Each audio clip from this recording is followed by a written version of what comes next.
What's up, my friends? So we're going to start a new drawing today based on that story we just heard, pattern fish. But before we get into that, a few things we want to talk about, starting with our elements of art. So please repeat these words after me. Line, shape, color, texture, form, space, value. So the drawing that we're going to start today, we're going to start off with some lines, and we're going to use those lines to create some shapes. We're going to color the whole page, so we're going to use all of our space, and we're going to use some color pencils or crayons or markers or whatever you have around the house to add some color. So next thing we need to talk about are our principles of design. Again, please repeat these words after me. Balance, unity, pattern, rhythm, movement, emphasis, contrast. So in today's drawing, we're going to use emphasis. We're going to have a main thing in our drawing.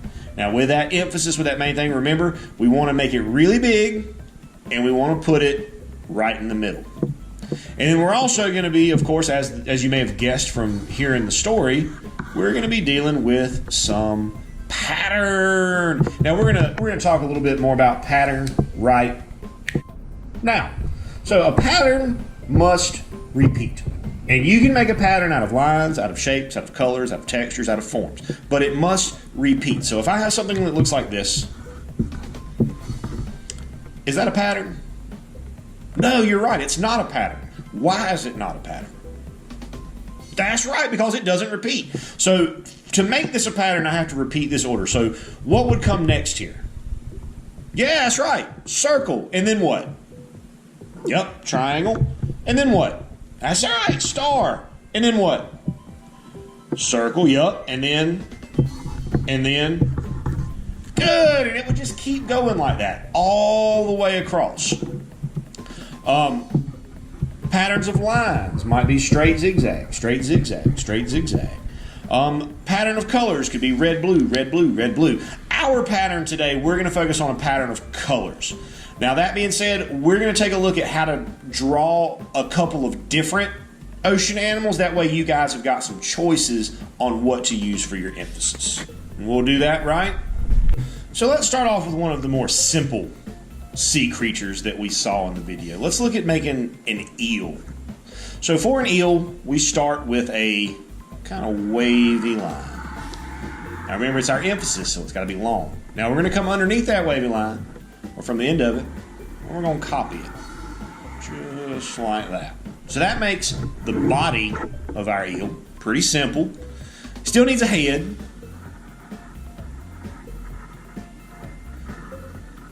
There, let's give him an eye.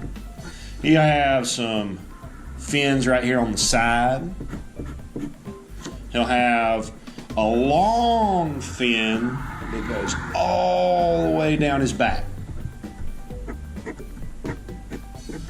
Maybe a little bit of texture on that fin. But that, again, that's probably the easiest, the simplest sea creature animal that we'll look at doing today. Okay, let's move on to another one. So here we're going to look at just doing like a simple fish. Basic, simple fish. So we're going to start, again, drawing big. We're going to start with an oval. Just a nice, big oval. And we have to decide for ourselves which side is going to be the head and which side is going to be the tail. I'm going to say that this side is my tail. So what I want to do here is I want to come and make a curved line. Okay, just trust me. I know it might look a little odd, but just trust me. From that curve, we're going to go from the end back to our body. Okay, that makes our tail. Now, fish will often have a fin on the top We can use a triangle for that. And don't worry if your fin looks a little bit different than mine, because different kinds of fish have differently shaped kinds of fins. That's super, super, totally normal. We're also going to have a fin over here from the side. Again, yours doesn't have to be the exact same. And sometimes we'll have a little small fin down on the bottom. He needs an eye. He needs a mouth. And he needs gills. You just use these curved lines for that. Gills are what fish use to breathe underwater. Now again, this is a kind of a basic way of doing a fish. If you do yours a little bit differently, that's totally okay. This is just to help you kind of get it started. Let's look at the next one. All right, third animal. Let's look at doing a seahorse. Getting a little bit more complex with our animals now. So for a seahorse, we want to start with his tail actually. So we want to make a spiral like this. Okay, we're going to come to the end of that spiral and we're going to follow it back out. So we have the start of our tail. We're going to make a curved line, kind of like an S. That makes his stomach and the front part of his neck. Now here on the back side, we can just come up and then we're going to come out, kind of make a little bit of a rectangle. And maybe he'll have a little fin right there. Needs an eye for sure, and a mouth. But yeah, simple, straightforward, kind of easy peasy kind of seahorse. Let's look at one more animal that you can choose.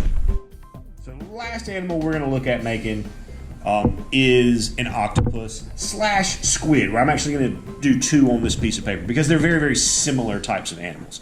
So first thing, if you're going to do an octopus, we start with part of a circle. If you're going to do a squid, we start with kind of like a rocket ship type shape. Okay? So for the octopus, we're going to have 8 legs. And we just want to use these curved lines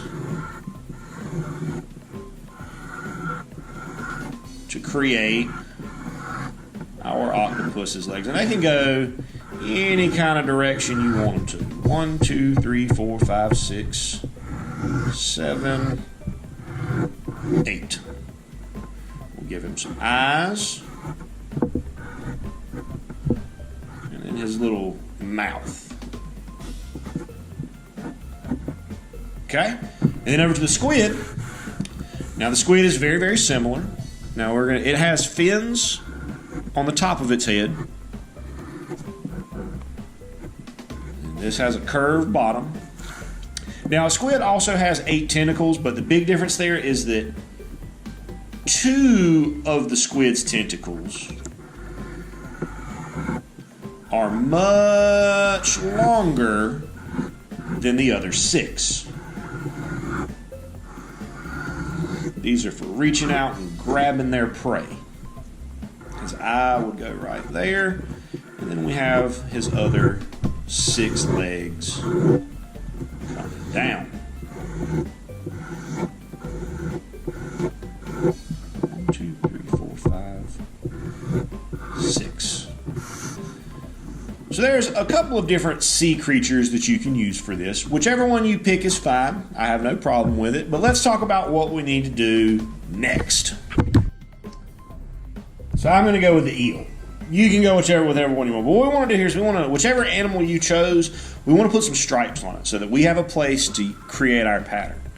Now I'm going to use a curved line here, but you could use a straight line or a zigzag line or a bumpy line. You use any kind of line you want. We'll create these stripes so that we have a nice place to create our patterns. Now we also want to add a little bit to our background. Because right now we've got our emphasis and it's big and it's in the middle, but there's not a lot else to look at here. So what we want to do here is we want to add the bottom of the ocean, which is going to be sand. And then maybe some seaweed or some coral, something like that. Now I'm going to add a couple pieces. I'm going to add a long piece. Short piece, long piece, short piece. Now, the big thing though is that when we go to color this, we want to make sure that we create a pattern on our animal. So I'm going to color mine, but I'm going to speed the camera up so that it doesn't take quite so much of our time. And keep in mind, you do not have to use the same colors that I do. You are totally welcome to pick colors that you love, that you enjoy, that you want to see in your artwork. Please don't think that just because Mr. B uses 2 colors, you have to use the same 2 colors. You do not.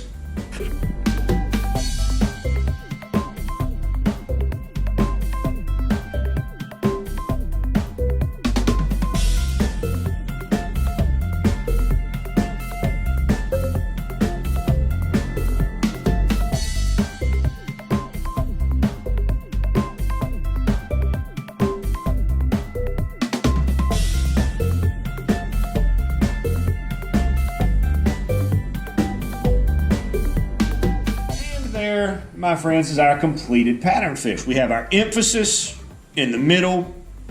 It's large. It's got unique color. We can see our patterns. I actually have 2 patterns on my fish. We have our background. We've used all of our space on the page. We haven't left anything uncolored. I hope you guys have enjoyed creating this fish as much as I've enjoyed talking about it. Good luck to you. I can't wait to see what you've created. And as always, my friends, happy arting.